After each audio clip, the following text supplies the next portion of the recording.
देखिए, आज है संडे और दिन है 13 दिसंबर। देखिए, आज के सेशन में मैं जो बात करने वाला हूँ, ये अभी जो सेशन में जो बात मैं आप लोग को बताने वाला हूँ या जो एडवाइस मैं आप लोग को देने वाला हूँ, वो एडवाइस जो है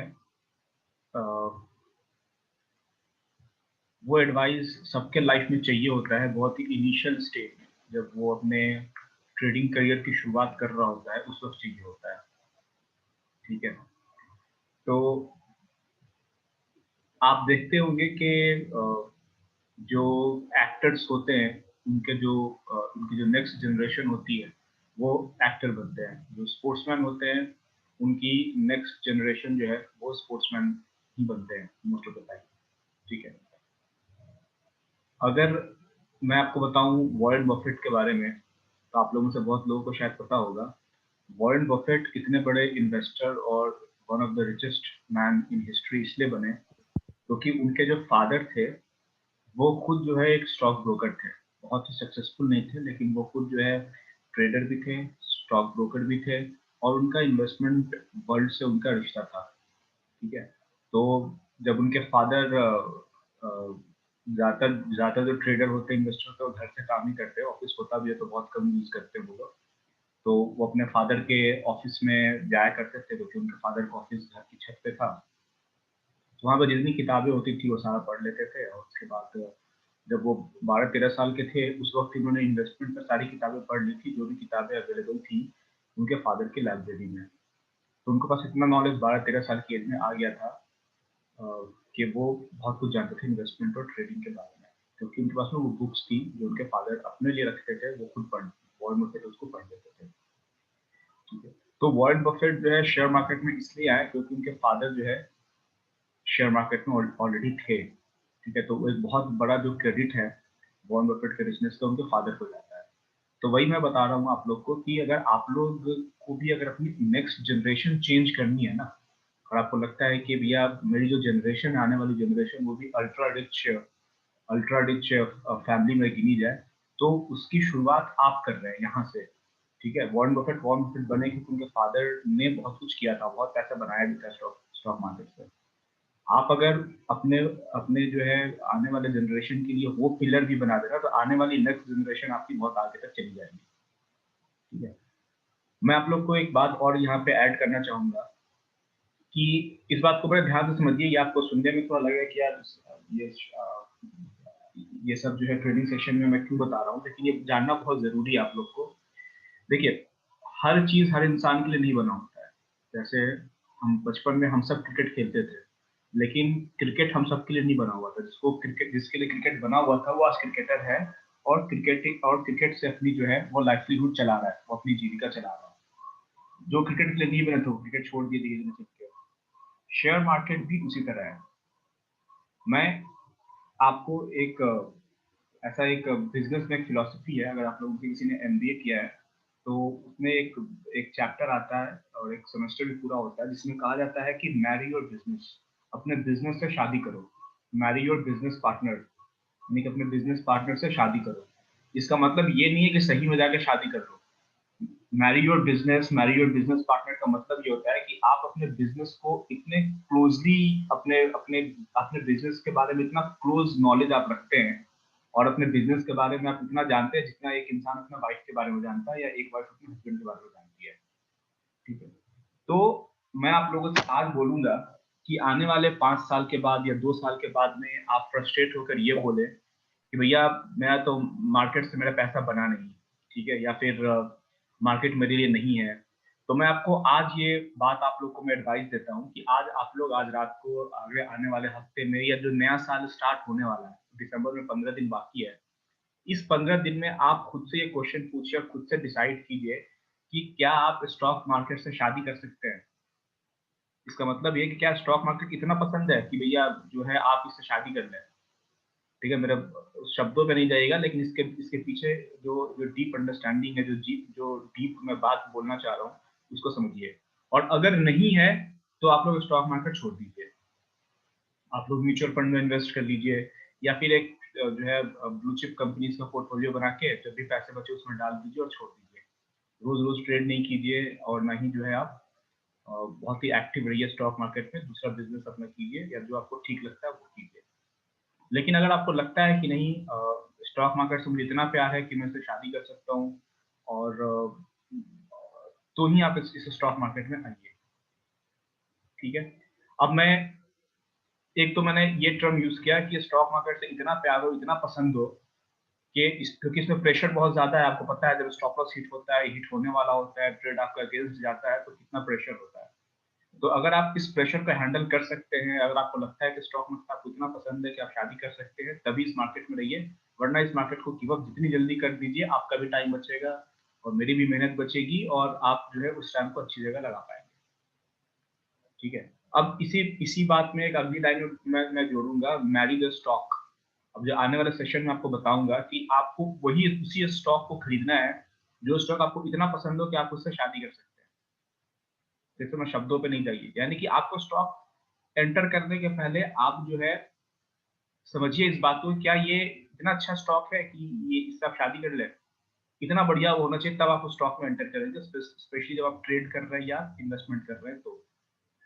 मुझे एक चीज़ समझ में नहीं आती है, जैसे बहुत सारे लोग जो है जो बड़ा लॉस करते हैं मार्केट में, वो कहते हैं कि भैया मैंने 1 लाख रुपए जो है एक particular X Y Z stock में लगाया था। ठीक है? वो स्टॉक कोई भी हो सकता है, एक्स वाई जेड स्टॉक पे 1 लाख रुपए लगाया था, वो डूब गया, वो 10,000 पे आ गया। मैं उसमें बना हुआ हूँ। मैंने ऐसे ही ले लिया था और वो भी 10,000 रुपए पे आ गया है, मुझे समझ में नहीं आ रहा कि मैं क्या करूँ? जब उनसे पूछे कि ये 1 लाख रुपए इन्वेस्ट करने के लिए कहा किसने था? तो वो कहेंगे कि भैया मेरा एक दोस्त है, एबीसी दोस्त है, उसने कहा था इन्वेस्ट करने के लिए। तो मैं ये बोलता हूँ कि भैया 1 लाख रुपए स्टॉक मार्केट में इन्वेस्ट करने के लिए एक बंदा कोई बोल देता है, उनका एक दोस्त बोल दिया, कोई एडवाइज़री एडवाइज़री सर्विस वाला बोल दिया और वो पैसा उसमें इन्वेस्ट कर देते हैं। लेकिन यही जो है अगर आप एग्ज़ाम्पल लीजिए, एक छोटा-सा एग्ज़ाम्पल, आपको एक स्कूटी खरीदना है, एक बाइक खरीदना है, तो आप देखिए कि उसके लिए आप कितना सारा जो है आप रिव्यू पढ़ते हैं जाकर, कितनी रिसर्च करते हैं, तब जाके आपको समझ में आता है कि आपको जो है बाइक खरीदना है तो आपको स्प्लेंडर खरीदना है या स्कूटी में सुजुकी एक्सेस खरीदना है या फिर जुपिटर खरीदना है या एक्टिवा खरीदना है। ये 3 ऑप्शन 4 ऑप्शन आपके पास में होते हैं और उसमें से एक ऑप्शन चुनने के लिए भी आप कितना ज़्यादा रिसर्च करते हैं। लेकिन जब आप स्टॉक खरीदने जाते हैं, किसी ने कह दिया आपने खरीद लिया। तो जब तक आप मार्केट में बहुत ही लूज़ होकर काम करेंगे, यानी कि आपको कोई फ़र्क नहीं पड़ता है कि आपका लॉस भी हो गया, चलो ठीक है यार, इसको मैं कैरी फॉरवर्ड कर देता हूँ। आप खुद पे ये ब्लेम नहीं करेंगे कि मैंने आखिर ये स्टॉक लिया क्यों था? क्या ये स्टॉक मुझे इतना पसंद था कि मैरी द स्टॉक वाला सीन था, तब मैंने लिया था या ऐसे ही किसी के कहने पर ले लिया था? तो किसी के कहने पर अगर ले लिया था, तो क्या वो बंदा कल को बोलेगा कि भैया एक जो है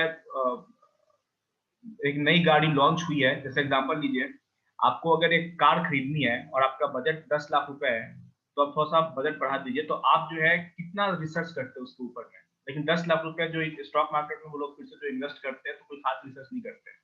उनको किसी ने कह दिया, अब यहीं पे एग्ज़ाम्पल ले लीजिए, कोई कहता है कि भैया तुम क्रेटा ले लो, ठीक है? और क्रेटा का प्राइस अभी ओवर प्राइस चल रहा है। क्रेटा का रियल प्राइस 10 लाख है, लेकिन वो चल रहा है अभी 15 लाख पे, क्योंकि मार्केट ऊपर है। तो वो वापस उसके 10 पे आने का वेट करता नहीं, वो 15 पे ही बाय कर लेता है। क्यों भैया? क्योंकि दूसरे ने कह दिया था। जबकि वो रिसर्च करेगा तो पता चलेगा कि भैया मार्केट का जो असली प्राइस है क्रेटा का, वो 10 लाख रुपए ही है। अभी 15 चल रहा है, कभी न कभी ये फिर रियल वैल्यू पर आएगा 10 पे, तो जब 10 पे आएगा तब मैं इसको बाय करूँगा।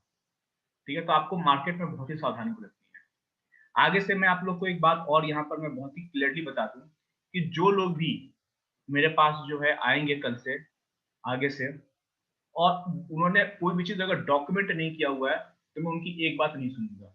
मैंने सेशंस जब ट्रेनिंग सेशन स्टार्ट हुआ था, उसके पहले मैंने आप लोगों को कहा था कि भैया आप अपने एक-एक रुपए का हिसाब रखिए। अगर आप अपने एक-एक रुपए का हिसाब नहीं रखा हुआ है, इसका मतलब है कि एक-एक रुपया आपके लिए इम्पोर्टेंट नहीं है। अब वो एक-एक रुपया आपके लिए इम्पोर्टेंट नहीं है, इसलिए एक-एक रुपया जो है आपके आपके जो है डीमैट अकाउंट से धीरे-धीरे गायब होता रहेगा, लॉस होता रहेगा आपका। आप कोई भी ट्रेड लेंगे पूरे लाइफ में, उसका डॉक्यूमेंटेशन करना ज़रूरी है। वो डॉक्यूमेंटेशन आप पेपर पे कीजिए, एक्सेल शीट पे कीजिए, लेकिन कीजिए, भले वो ₹1 का क्यों ना हो। आपने देखा होगा कि स्टॉक मार्केट में जो हमारे हमारे यहाँ जो लाला कम्युनिटी है, जो जो इस कम्युनिटी से बिलॉन्ग करते हैं, बुरा नहीं मानेंगे, वो इस चीज़ को ज़रा देखिए कि जो लाला लोग होते हैं, वो अपना बही खाता कैसे रखते हैं। बिल्कुल क्लीन बही खाता रखते हैं, एक-एक रुपया कहाँ से कहाँ पे एंट्री हो रही है, कहाँ पे एग्ज़िट हो रही है। वो सब उनका हिसाब रहता है। हम क्या होता है भैया, अकाउंट में कितने पैसे हैं पता ही नहीं है, कौन सा ट्रेड लिया था पता ही नहीं है, आज 13 दिसंबर है, 13 नवंबर को कौन सा ट्रेड लिया था पता ही नहीं है, लॉस हुआ था प्रॉफिट हुआ था पता ही नहीं है। अरे भाई जब कुछ पता ही नहीं है तो फिर मार्केट में कर क्या रहे हो? मैं फिर से रिआइटरेट करूंगा, मैं फिर से रिपीट करूंगा यहाँ पे, एक एक रुपए का हिसाब होना चाहिए। और अगर आप इतने स्ट्रिक्ट नहीं है, एक एक रुपए का हिसाब नहीं रख सकते हैं, तो फिर मार्केट आपके लिए नहीं है, आप कोई और काम कर दीजिए। ठीक है, डॉक्यूमेंटेशन बहुत जरूरी है। जब तक आप डॉक्यूमेंट नहीं करेंगे आपको पता ही नहीं चलेगा आप गलती क्या कर रहे हैं, और जब पता नहीं चलेगा कि गलती क्या कर तो सुधारेंगे कैसे। मैं अपना एग्जांपल लूं, जब मैं फाइनेंशियल क्राइसिस फेस करता था तो मैं सोचता कि यार मेरे पास पैसे आते हैं लेकिन पैसे जाते कहाँ हैं, आखिर मेरे पास पैसे नहीं है आज जेब में, या फिर मैंने कुछ पैसे 10,000 रुपया निकाला था मेरे जेब में, पैसे 10,000 रुपया नहीं है, फिर से वो जीरो हो गया एक हफ्ते में, तो 10,000 रुपया गए कहाँ? पूछ दो तो भैया मुंह खुला तो खुला रहेगा, पता ही नहीं है कहाँ चले गए। भैया जब पता ही नहीं है कहाँ चले गए तो फिर अपने खर्चे को कंट्रोल कैसे करोगे, उसको जो है ट्रैक कैसे करोगे और इम्प्रूव कैसे करोगे? एक इंग्लिश में कहावत है, things that can not be measured can not be improved. अगर किसी चीज को आप नाप नहीं सकते तो उसमें आप इम्प्रूवमेंट भी नहीं कर सकते हैं। तो हर चीज का डॉक्यूमेंटेशन जरूरी है। जो बड़े लोग होते हैं वो लोग अपने एक एक मिनट का डॉक्यूमेंटेशन करते हैं कि भैया उनका एक मिनट जो है, सुबह उठ के 9 बजे से लेकर 9:05 के बीच में किससे इनका अपॉइंटमेंट है, 9:30 से लेकर 10 बजे तक में इनको क्या करना, सब उनके पास में फिक्स होता है, सारा अपॉइंटमेंट फिक्स होता है। और जो दिन भर में वो करते हो जाकर डायरी में लिखते भी है, नहीं तो एक असिस्टेंट रखते हैं, वोल्ट असिस्टेंट लिखता है उनके लिए। आप भी रख सकते हैं लेकिन जब उस लेवल पे पहुंचेगी तब। लेकिन डॉक्यूमेंटेशन बहुत जरूरी है। कोई भी ट्रेड लेंगे डॉक्यूमेंट करेंगे, अगर डॉक्यूमेंट आप नहीं करते हैं तो मैं ब्लैंक पेपर पे साइन करके देता हूँ, आप कभी भी सक्सेसफुल ट्रेडर नहीं बनेंगे अगर आपका डॉक्यूमेंटेशन नहीं है तो। दुनिया एक तरफ, मैं अपनी बात एक तरफ रखता हूँ, नो डॉक्यूमेंटेशन नो सक्सेस। ठीक है, वरना फिर तो वही है, फिर तो आपको जो है गेम खेलने की आदत है, आपको आपको जो है कार रेस का जो गेम होता है कंप्यूटर पे वो खेलने का शौक है, इसीलिए तो स्टॉक मार्केट में है। आपको लगता है कि सुबह मैंने उठा और कुछ बाई कर लिया कुछ सेल कर दिया, इसी को ट्रेड कहते हैं। आपको तो ये पता ही नहीं है कि भैया जो बाई सेल का जो बटन आप क्लिक करते हैं वो एक कैरम बोर्ड का वो गेम है, जब आप स्ट्राइकर को बोर्ड पे रखकर आप हिट करते हैं, तो वो कैरम को जब आप हिट करते हैं तो वो मेन टाइम नहीं होता, मेन टाइम वो होता है जब वो निशाना बनाया जाता है, कौन सा जो गोटी है उसको हिट करना है, ये डिसीजन लेना, फिर सही जगह पे जाकर उसको हिट करना, सही जगह से हिट करना, किसको टच करना है किसको टच नहीं करना, ये इंपॉर्टेंट होता है। लास्ट में जो हिट होता है वो तो बिल्कुल एंड में आता है। और आप जो है सुबह उठते हैं बाई सेल कर लेते हैं, आपको लगता है कि हो गया ट्रेड, कल के बारे में कुछ पता ही नहीं है, कोई रिसर्च नहीं है और ट्रेडिंग हो गई। अगर आपका ये भी एटीट्यूड है तो शेयर मार्केट को छोड़ दीजिए, अगर आपको लगता है कि आप इंप्रूव नहीं कर सकते हैं तो 2020 ऐसे ही बहुत बुरा साल रहा है लोगों के लिए स्टॉक मार्केट को छोड़ के, तो आप जो है डिसीजन ले सकते हैं। अगर आप डिसिप्लिन नहीं है तो इस मार्केट में जो है आपकी कोई जगह नहीं है, सिंपल सी बात है, लॉस होना ही होना है, क्योंकि आपको मैंने पहले कहा था कि ये जो मार्केट है ये दुनिया के सबसे इंटेलिजेंट ब्रेन इस मार्केट में काम करते हैं। इंडिया में जितने लोग आईटी क्रैक करते हैं, आईटी से निकलते हैं, ज्यादातर जो सबसे टॉप ब्रेन होता है वो जाता है फाइनेंस में, उसको बैंक हायर करते हैं और वो बैंक के लिए फाइनेंशियल डिसीजन देते हैं। आईएम के सारे बंदे वहीं जाके काम करते हैं। यूएस के जो टॉप एमबीए कॉलेज है आके कहाँ काम करते हैं, स्टॉक मार्केट में काम करते हैं। स्टॉक मार्केट में भी बहुत सारा सेक्शन होता है, बॉन्ड मार्केट भी होता है, डेट मार्केट होता है, इक्विटी मार्केट होता है। ठीक है, तो वहाँ काम करते हैं वो लोग। मेरे खुद के भाई डेट मार्केट में काम करते हैं, हाईली पेड है। और वो जो है आईटी और आईएम कोलकाता के प्रोडक्ट है। ठीक है, तो मैं आप लोग को बोलूंगा भैया, आप लोगों में से किसी को भी लगता है कि भैया इनमें से जितनी बात मैंने बताई अगर उनको आप में से कोई फॉलो नहीं करता है तो आप लोगों से कोई सक्सेसफुल नहीं हो सकता है।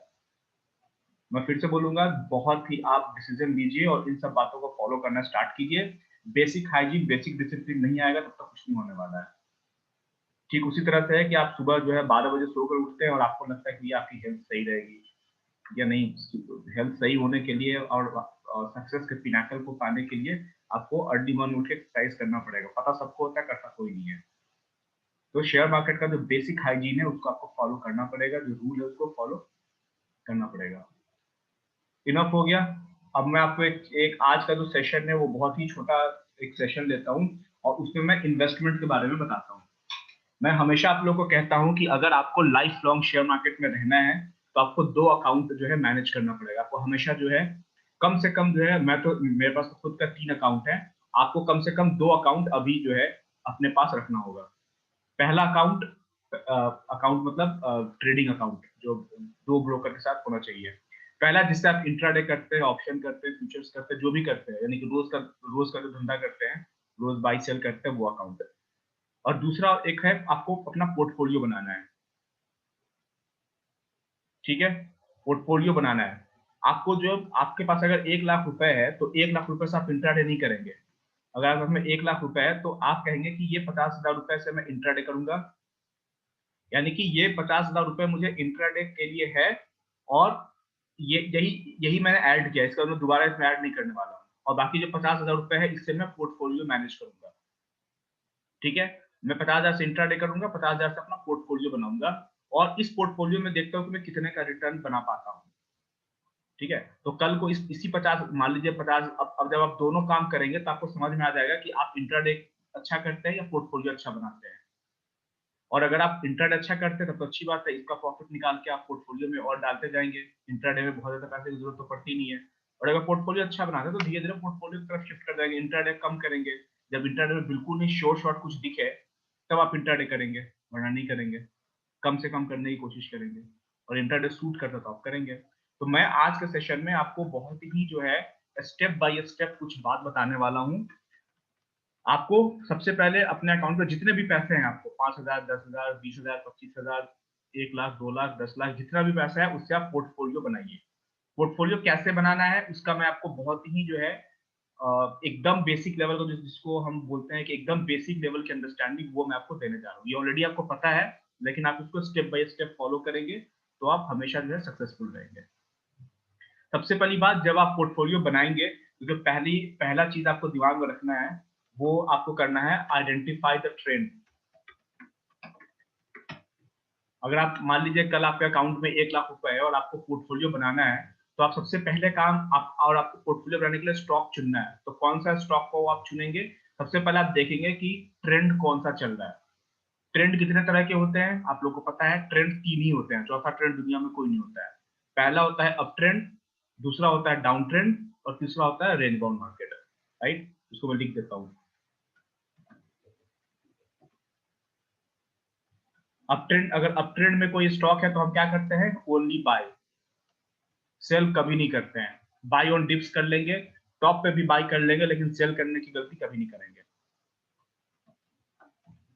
और ये इंट्राडे के लिए नहीं है, ये पोजिशनल ट्रेड के लिए है। पोजिशनल ट्रेड उसको बोलेंगे थोड़ा सा बड़े टाइम फ्रेम के लिए, जहाँ पे आपने बाई किया है, तो 1 हफ्ता, 2 हफ्ता या 1 महीना, 2 महीना आप उसको होल्ड करने वाले हैं।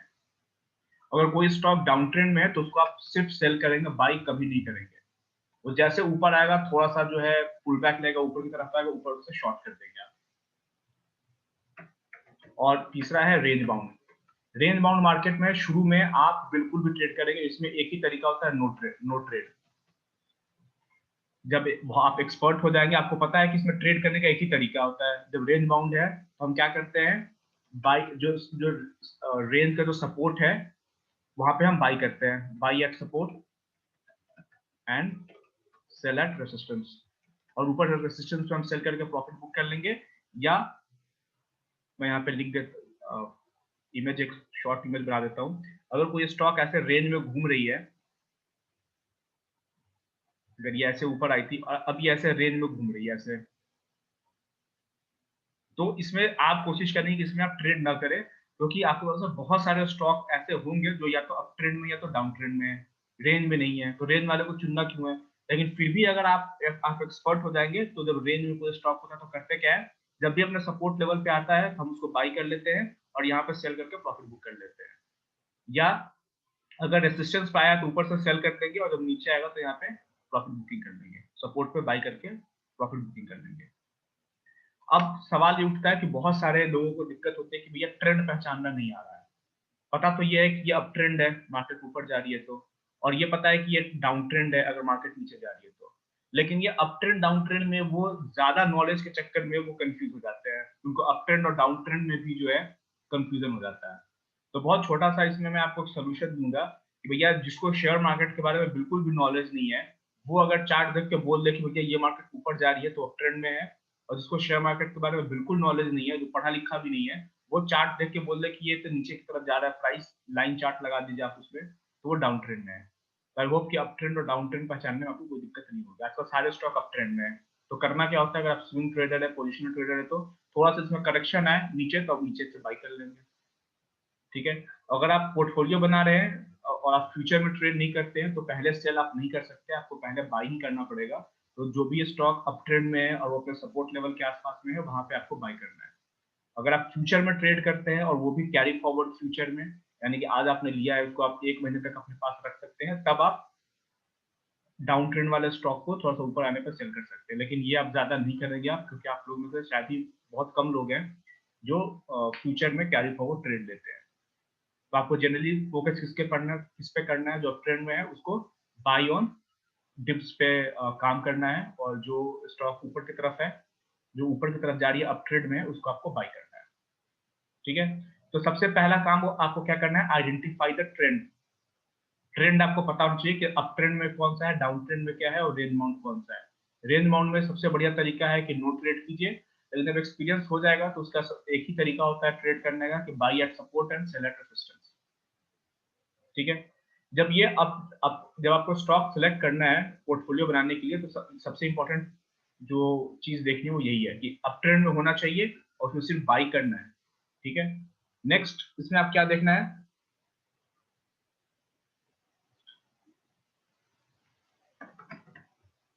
आपको स्ट्रेंथ देखना है कि स्ट्रेंथ इसमें कितना है,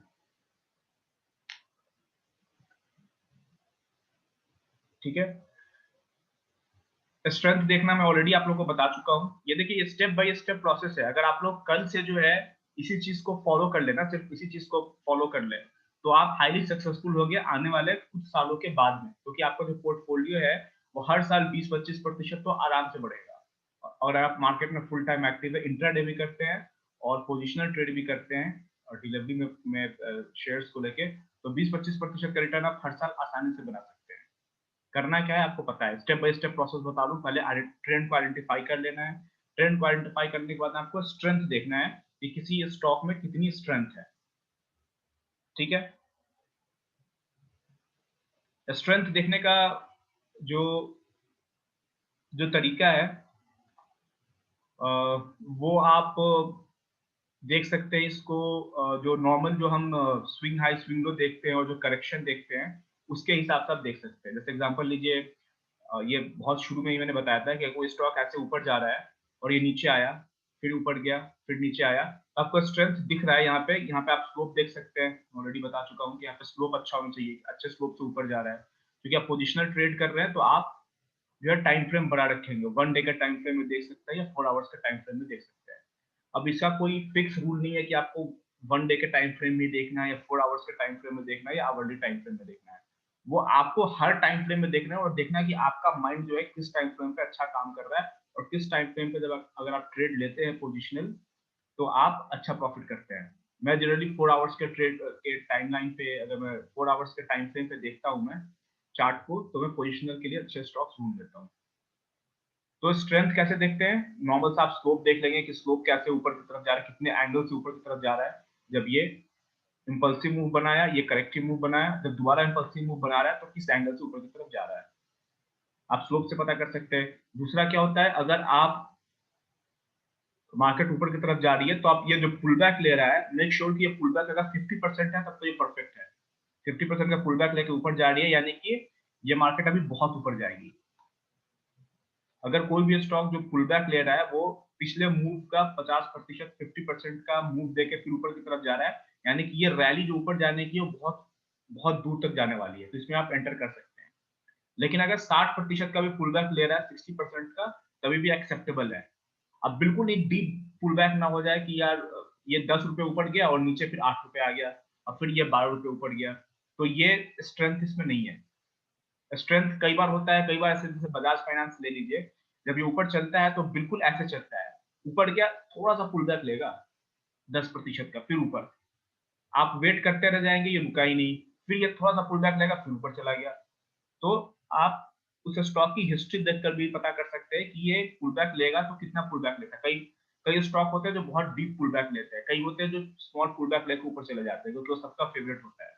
बजाज फाइनेंस एक है, स्कॉट्स उसमें से एक है। तो आपको हर चार्ट में लेफ्ट देखना होगा कि जनरली ये पुल बैक लेता है तो कितना पुल बैक लेता है, और अभी जो पुल बैक ले रहा है वो नॉर्मल पुल बैक से ज्यादा ले रहा है या कम ले रहा है, आप कंपेयर करेंगे पास्ट से भी। तो मैंने दूसरा पॉइंट का क्या बताया आपको, स्ट्रेंथ देखना है कि अप ट्रेंड में कितना स्ट्रेंथ है। पहला आइडेंटिफाई द ट्रेंड, ट्रेंड आपको पता चल गया, उसके बाद आप उसमें स्ट्रेंथ देखिए, उसमें स्ट्रेंथ कितनी है, ठीक है। उसके बाद स्ट्रेंथ से मिलता जुलता एक और वर्ड है स्ट्रेंथ देखने का, मैं स्ट्रेंथ देखने का मतलब मैं सिर्फ आपको सिर्फ स्लोप, स्ट्रेंथ देखने का मतलब मैं बेसिकली आपको स्लोप देखने को बता रहा हूँ और पुल बैक देखने को बता रहा हूँ कि पुल बैक कितना ले रहा है, ठीक है। और उसके बाद एक होता है मोमेंटम, उस स्टॉक का मोमेंटम आप चेक कीजिए। मोमेंटम चेक करने का मतलब ये हुआ कि कोई स्टॉक होता है, अगर उसको ऊपर जाना होता है तो सर्किट लगाता है, वो ऊपर जाता है, ऐसे चला जाता है। कोई स्टॉक है वो जनरली ऊपर जाता है तो इस एंगल से ऊपर जाता है, ओवरऑल एंगल। कुछ होता है जो ऐसे ऐसे ऊपर जाते हैं, मरे हुए स्टॉक है ऐसे ऐसे ऊपर जा रहे हैं, जा तो ऊपर रहे, ये तीनों अप ट्रेंड में है लेकिन बहुत अलग अलग तरीके से ऊपर जा रहे हैं।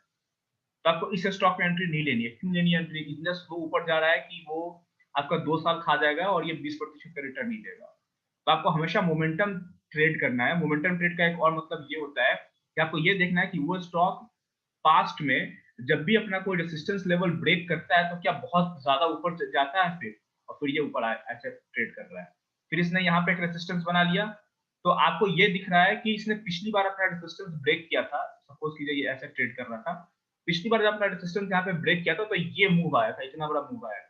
तो आप क्या एक्सपेक्ट कर सकते हैं कि अगली बार जब रेजिस्टेंस ब्रेक करेगा तो मोस्ट ऑफ द टाइम ये जो मूव आया था पिछली बार उसी के लगभग लगभग बराबर मूव अगली बार फिर से आएगा। यानी कि स्टॉक का मोमेंटम बहुत अच्छा है। क्यों, क्योंकि जब ये अपना रेजिस्टेंस ब्रेक करता है तो कम से कम 10% का मूव ऊपर की तरफ दिखाता है। तो अगली बार जब रेजिस्टेंस ब्रेक करेगा तो आप उम्मीद कर सकते हैं कि फिर से 10% का मूव ये दिखाएगा। यही स्टॉक अगर कोई ऐसा स्टॉक हो कि ऐसे मूव कर रहा था, फिर इसने ब्रेक किया ये, फिर नीचे आ गया, फिर ये ऐसे घूम रहा है, तो आप देख रहे हैं कि ये जो स्टॉक का मोमेंटम है ये कम है और इसमें मोमेंटम ज्यादा है। क्योंकि ये जब अपना रेजिस्टेंस ब्रेक करता है, ये जब रेजिस्टेंस अपना ब्रेक कर रहा है तो बहुत ही स्पीड के साथ ऊपर नहीं जा रहा है, लेकिन ये बहुत स्पीड से ऊपर गया था।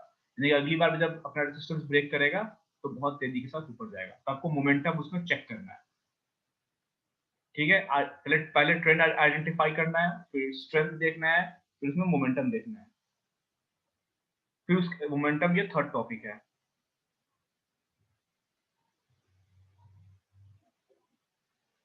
चौथा जो पॉइंट है जो आपको देखना है उसमें, वो आपको हमेशा देखना है रिस्क रिवॉर्ड रेशियो, ठीक है। नॉर्मली जो हम हमेशा देखते हैं, ठीक है। रिस्क रिवॉर्ड रेशियो जो है अच्छा होना चाहिए। यानी कि आप जो है पोजिशनल ट्रेड कर रहे हैं, सबसे बड़ी प्रॉब्लम क्या होती है कि लोगों को क्या लगता है कि पोजिशनल ट्रेड है तो इसमें जो है मुझे पोजिशनल जो ट्रेड है तो इसमें जो है मुझे स्टॉप लॉस लगाने की जरूरत ही नहीं है। ये सबसे बड़ा मिथ है। स्टॉप लॉस हर जगह लगता है और स्टॉप लॉस हिट कराने के लिए आप रेडी रहिए।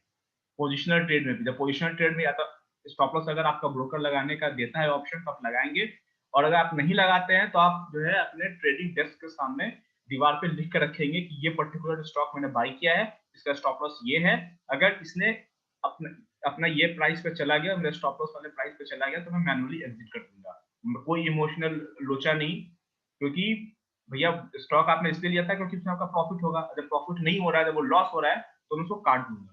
क्योंकि अगर आप नहीं काटेंगे तो सबसे पहले तो ये लॉस आपका बढ़ता जाएगा, और दूसरा आपके पास जो अच्छे ट्रेड्स आपको दिख रहे हैं वो अच्छे ट्रेड्स आप ले नहीं पाएंगे क्योंकि आपको उसमें पैसे नहीं होंगे, राइट। तो आप याद रखें कि लॉस हमेशा जो होता है वो डबल होता है। एक तो जो लॉस रियल लॉस हो रहा है वो, और प्लस अगर ये लॉस आपका नहीं होता और आपका पैसा फ्री होता तो किसी अच्छे स्टॉक में आप इन्वेस्ट कर देते, उसका लॉस अलग, वो आप इन्वेस्ट नहीं कर पा रहे हैं। तो आप हमेशा जो अपना स्टॉप लॉस जो है रेडी रखेंगे, ठीक है। तो रिस्क रिवॉर्ड रेशियो आप कैसे जो आइडेंटिफाई करेंगे, स्टॉप लॉस लगाने की जो जगह होती है वो हमेशा सेम ही होगा।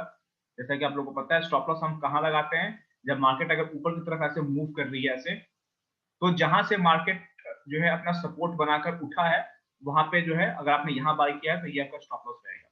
या इतना भी आप टाइट स्टॉप लॉस नहीं लगाना चाहते तो आप मार्केट जनरली ऐसे मूव तो करती नहीं है, ऐसे मूव करिए, एग्जांपल लीजिए ऐसे मूव कर रही है, ठीक है, ऐसे है। तो आप ये देख रहे हैं और ये मार्केट ऐसे मूव हुई थी, आपको ये दिख रहा है कि ये स्टॉक अच्छे अप ट्रेंड में है, ठीक है, लेकिन हुआ क्या था कि ये लगातार अपना हायर हाई भी बनाया हुआ है यहाँ पे, लेकिन यहाँ पे आपको डबल बॉटम दिख रहा है, राइट, ये डबल बॉटम दिख रहा है आपको। उसके बाद अगला जो बॉटम बना हुआ है, अब अगला जो बॉटम बना हुआ है ये, अब आप मान लीजिए यहाँ पे आप एंट्री करते हो तो आपको ये पता चल गया ना, यहाँ पे मैं एंट्री करता हूँ तो ये डबल बॉटम जो बना था ये जो है ब्रेक नहीं होना चाहिए, अगर ये ब्रेक हो गया तो मैं एग्जिट कर जाऊंगा। तो आप यहाँ पे एंट्री लेते हैं क्योंकि अच्छे अप ट्रेंड में है, और ये स्टॉप लॉस है आपका।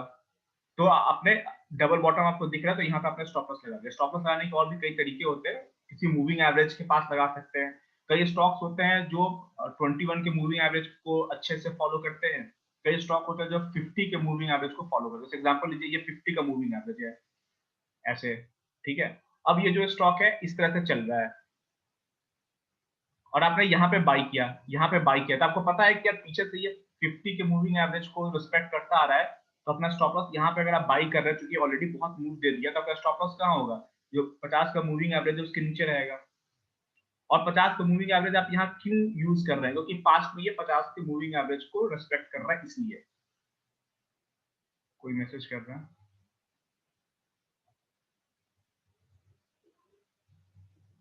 ठीक है, इसके बारे में बात करेंगे वो भी सेशन के बाद में। तो आपको हमेशा जो है ये देखना है कि रिस्क रिवॉर्ड इसमें अच्छा होना चाहिए। एग्जांपल लीजिए यहाँ पे अगर आपको, यहाँ पे अगर 10 रुपए का रिस्क है, ये स्टॉप लॉस 10 रुपए दूर है, तो आपको आगे में जो रिवॉर्ड है वो कम से कम 30 रुपए का होना चाहिए। अब ये 30 रुपए का रिवॉर्ड कैसे निकलेगा, ये आपको दिख रहा है कि जब ये ऊपर गया था तो इसने 10 रुपए का मूव लिया था, फिर ये 8 रुपए करेक्ट हुआ है, अगर मान लीजिए ये ऊपर 12 रुपए गया है फिर नीचे आया हुआ है, तो ये तो 12 रुपए का मूव आपको मिलने ही वाला है, और आप उम्मीद कर सकते हैं कि 12 रुपए और ऊपर जाएगा, यानी कि 24 रुपए का मूव, 24 रुपीज का मूव मिलने वाला है। ये आपसे आपको लगता है क्यों, क्योंकि पास्ट में भी ये जब रेसिस्टेंस ब्रेक कर रहा था तो अच्छा ऊपर आ रहा था ये, तो आपको दिख रहा है कि 10 रुपए का जो मेरा स्टॉप लॉस है और 30 रुपए का मूव है ऊपर की तरफ, तो आप यहाँ पे पोजिशनल अपना पोजिशन बनाएंगे,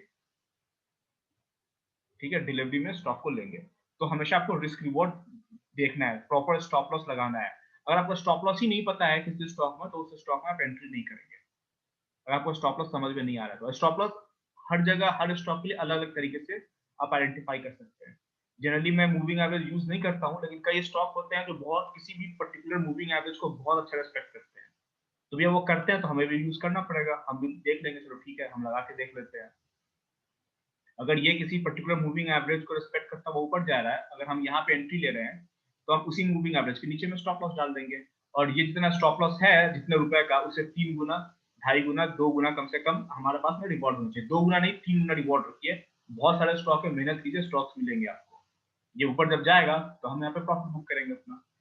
तो रिस्क रिवॉर्ड कम से कम 1:3 का रखिए आप पोजिशनल ट्रेड में, ठीक है, अपना पोर्टफोलियो बनाइए। पांचवी एक चीज है कि अब मैं जो बात बताने जा रहा हूँ बहुत इंपॉर्टेंट है, इसको आप गौर से सुनिएगा, ठीक है, ये शायद आप लोग यूज नहीं करते हैं, अभी बताने जा रहा हूँ, 1 मिनट आप होल्ड करेंगे, ठीक है।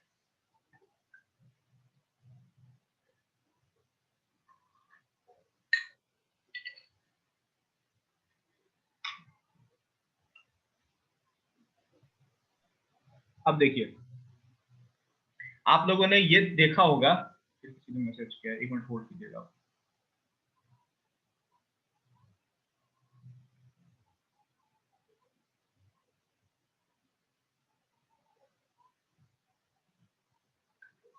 आप लोगों ने देखा होगा कि अगर मार्केट पॉजिटिव रहती है, मार्केट पॉजिटिव होती है यानी कि निफ्टी अगर पॉजिटिव है तो सारे स्टॉक, बड़े से बड़ा स्टॉक भी के पॉजिटिव होने की संभावना ज्यादा होती है, और अगर मार्केट नेगेटिव होती है तो वो स्टॉक, पर्टिकुलर स्टॉक भी, तो अगर वो स्टॉक जो है हेवी वेट स्टॉक है तो वो मार्केट के साथ चलता है।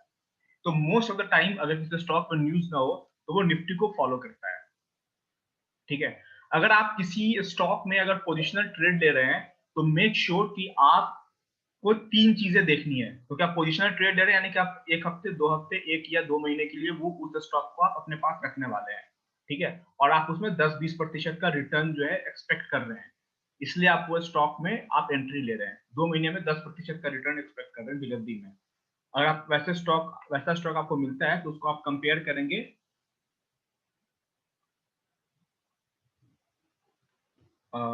Relative strength with Nifty and sector. ठीक है, यानी कि एग्जांपल लीजिए, आपको ये देखना है कि पास्ट में अगर निफ्टी एग्जांपल लीजिए 10% गिरा है, निफ्टी 10% अगर पास्ट में जब गिरा था तो ये स्टॉक कितने प्रतिशत गिरा था? ऐसा तो नहीं कि ये 10% गिरा था निफ्टी तो उसी दिन। और ये आप इजिली चूज कर सकते हैं, आपके पास ट्रेडिंग प्लेटफॉर्म में डबल विंडो होता है, ऊपर में एक ही स्क्रीन में यहाँ पे निफ्टी का चार्ट लगा लीजिए और यहाँ पे नीचे में लगा लीजिए उस स्टॉक का चार्ट। एक विंडो में दो चार्ट आपको दिख रहा है और सेम टाइम फ्रेम पे लगा लीजिए इसको। आपको ये देखना है कि अगर निफ्टी 10% नीचे गिरा था तो क्या ये स्टॉक, ऐसा तो नहीं है कि ये स्टॉक 15% गिर गया था, यानी कि निफ्टी 10% गिरता तो ये 15% गिर जाता है, और निफ्टी अगर 10% उठती है तो ये जो है 8% ही उठता है। स्टॉक जो है ये इंडेक्स है, ठीक है, मैं लिख नहीं रहा हूं ठीक से, ये स्टॉक है। यानी कि अगर निफ्टी गिरती है तो ये स्टॉक जरूरत से ज्यादा गिर जाता है, निफ्टी से भी ज्यादा, और निफ्टी उठती है अगर ऊपर जाती है तो हमारा मेरा स्टॉक ऊपर जाता नहीं है, तो यानी कि ये नेगेटिव स्टॉक है, इसमें जो है आप एंट्री नहीं देंगे। आप लोग फिर से ज्वाइन हो जाइएगा, ये मीटिंग शायद खत्म होने वाला है 1 मिनट में, सेम लिंक से फिर से ज्वाइन हो जाएगा। दो चार बातें और है वो बता दूंगा, फिर कोई क्वेश्चन होगा तो हम वो क्वेश्चन ले लेंगे और फिर दो चार स्टॉक ढूंढने की कोशिश करेंगे, ठीक है। तो आपको हमेशा ये देखना है कि उस स्टॉक को निफ्टी से कंपेयर करना है, कि हमारी निफ्टी अगर नीचे गिरती है तो हमारा स्टॉक निफ्टी से कम नीचे गिरना चाहिए या कम से कम बराबर गिरना चाहिए, तो तभी भी कोई दिक्कत नहीं है। लेकिन ऐसा ना हो कि निफ्टी जो है 10% गिरे और स्टॉक हमारा 15% गिर रहा है, और जब उठने की बारी हो तो निफ्टी से भी कम उठ रहा है, तो यानी कि उसमें उस स्टॉक में जान नहीं है, उस स्टॉक को छोड़ देंगे। और चूंकि आप पोजिशनल ट्रेड कर रहे हैं तो एक चीज और आपको देखना है, निफ्टी और वो जो स्टॉक है वो जिस सेक्टर से बिलोंग टू करता है उस सेक्टर का चार्ट है। आपको पता है कि अगर निफ्टी पॉजिटिव है तो कोई एक पर्टिकुलर जो सेक्टर है वो निफ्टी को ऊपर ले जाए, वो स्टॉक जो है, वो सेक्टर जो है